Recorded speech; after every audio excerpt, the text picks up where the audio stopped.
আমার বাবা মারা যাওয়ার পরে আমার মা অন্য জায়গায় বিয়ে হচ্ছে, আমরা খুবই এতিম। আমার বাবা বলছে 3 বছর আগে মারা গেছে। আমি প্রতিবন্ধী, হাঁটা চলাফেরা করতে পারিনি।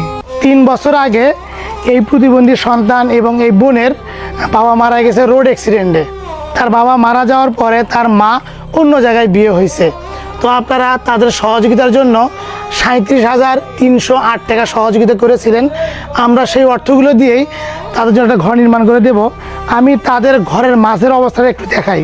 তাদের ঘরের যে টিনগুলো আছে, আমি যদি ওপর দিকে একটু দেখাই, দেখুন টিনগুলো বিভিন্ন জায়গায় ফুটো, হাজার হাজার ফুটো।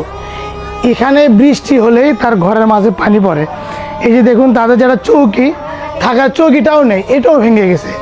এই যে তারা 2 জন এতিম বাচ্চা এখানেই ঘুমায়, বৃষ্টি এসে তাদের ঘরের মাঝে পানি পড়ে।